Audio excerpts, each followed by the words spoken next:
होता है, उसी तरह सिम्पसन 1/3 का भी अपना फॉर्मूला होता है। ठीक। तो सिम्पसन 1/3 का ये फॉर्मूला है, integration of a to b y into dx बराबर h/3।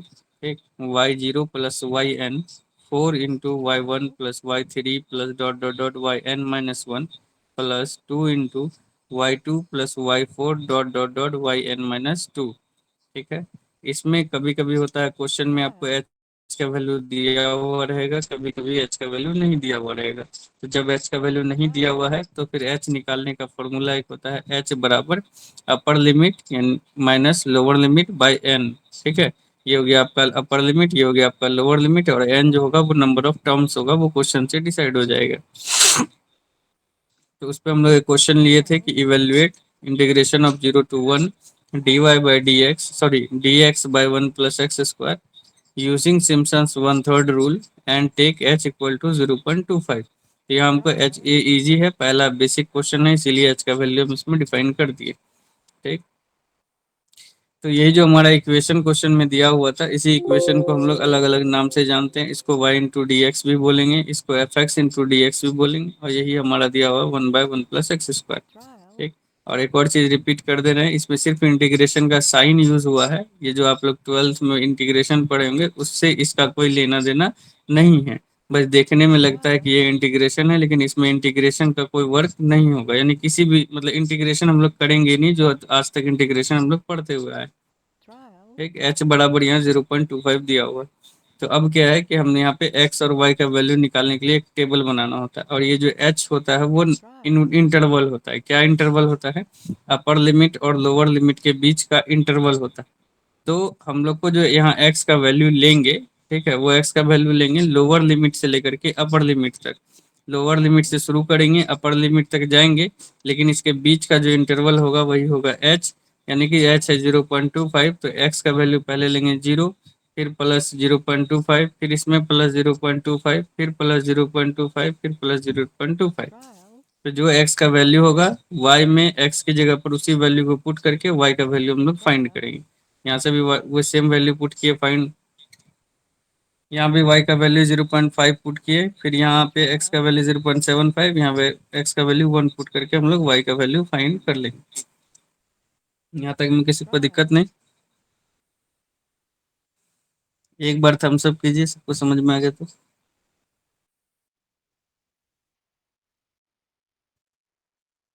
चलिए ठीक, देखिए ये जो पहला वाला y का वैल्यू आया है, ये वैल्यू होगा आपका y0 का। ठीक है, देखिए आपको फॉर्मूला में यहाँ देखेंगे होंगे कि y0 प्लस वाई एन है, तो और y1 y2 y3 y4 yn-1 है, yn-2 है।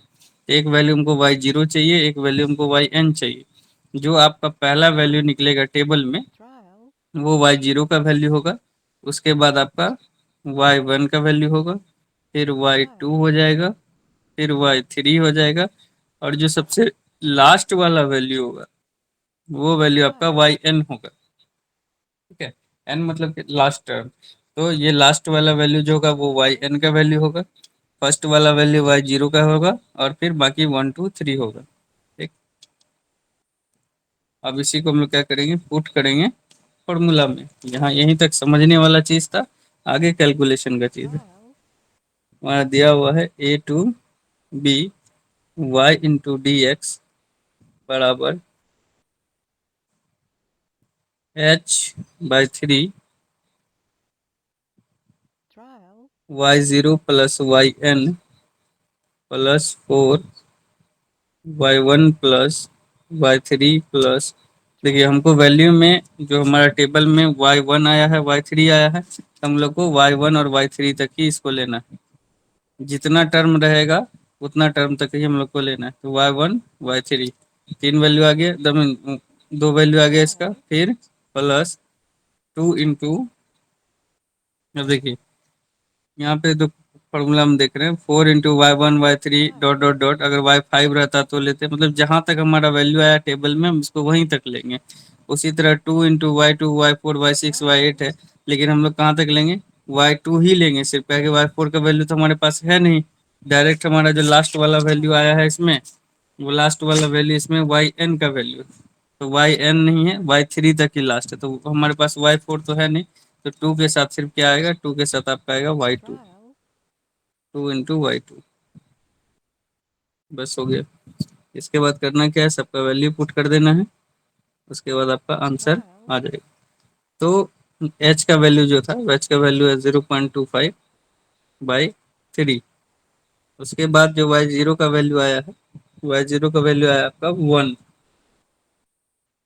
प्लस वाई एन यानी लास्ट टर्म है 0.5, फिर उसके बाद है प्लस 4 इंटू वाई वन का वैल्यू है 0.9411 प्लस वाई थ्री का वैल्यू है 0.64, ठीक, फिर प्लस 2 इंटू वाई टू का वैल्यू है 0.8, ठीक। अब इसको जब कैलकुलेट करेंगे, 0. इस सब को टोटल को जब कैलकुलेट कीजिएगा, तो जो आपका फाइनल आंसर आएगा वो आएगा 0.78536, यानी ये आपका integration of dx/1 plus x square 0 to 1 इसका आंसर होगा।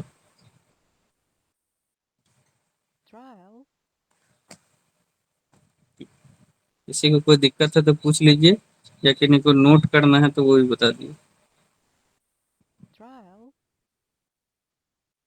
या 1/1 प्लस एक्स स्क्वायर होगा।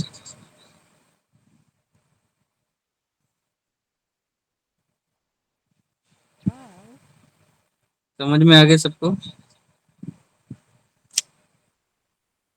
एक तो यस सर। चलिए ठीक। अब एक क्वेश्चन है जिसको आपको बना करके व्हाट्सएप करना है। देखिए, इवेल्युएट इंटीग्रेशन ऑफ 0 to 1, ये होमवर्क है। Evaluate integration of 0 to 1 1/1 plus x square into dx by using Simpson's 1/3 rule and take h equal to 1/6।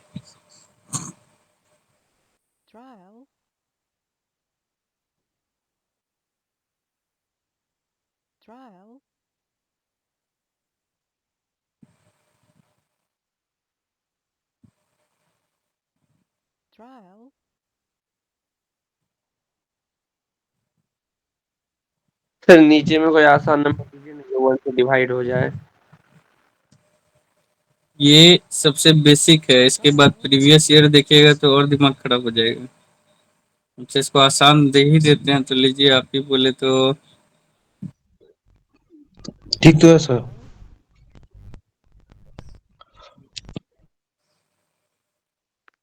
इसको 1/10 कर लीजिए, सबसे आसान।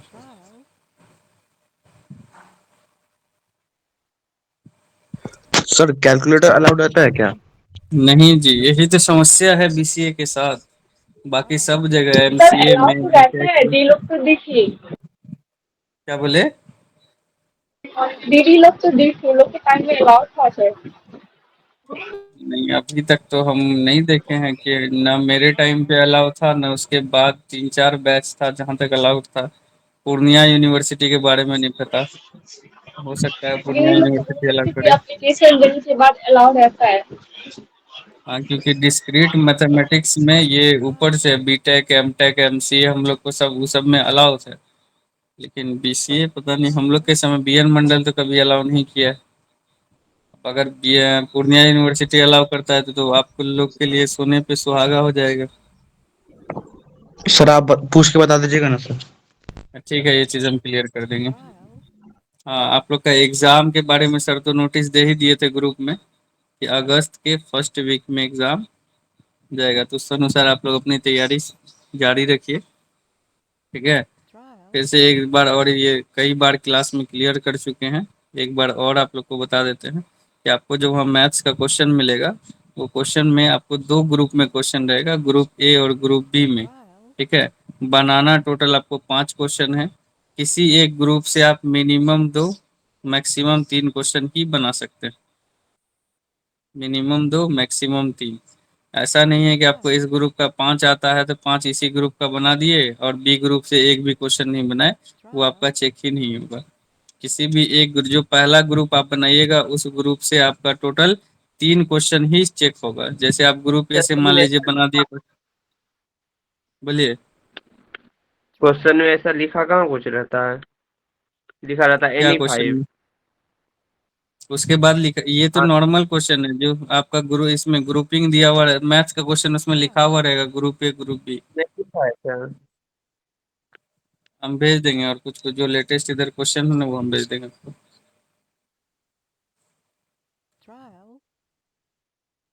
तो इस तरह से रहेगा। अगर इस तरह से रहा तो फिर आपको दोनों ये हमेशा ध्यान रखना है कि अगर 2 ग्रुप से क्वेश्चन है तो एक ग्रुप से आप मिनिमम 2 और मैक्सिमम 3 क्वेश्चन बनाएंगे।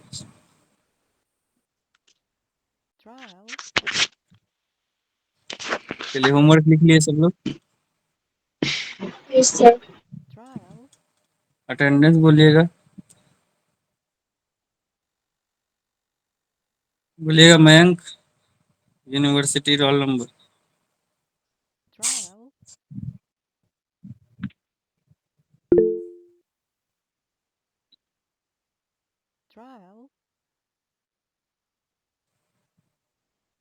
मयंक लगता है खो गया।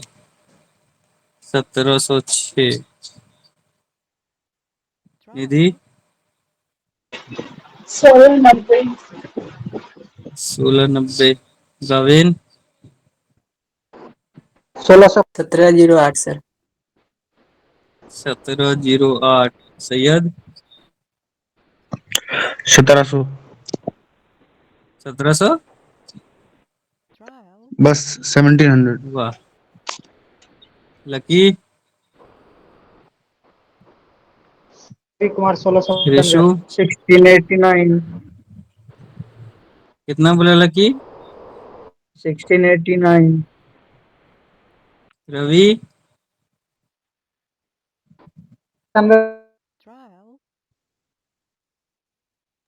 विशाल 1725 रवि एक बार फिर से बोलो। नहीं 1725 इसका रवि का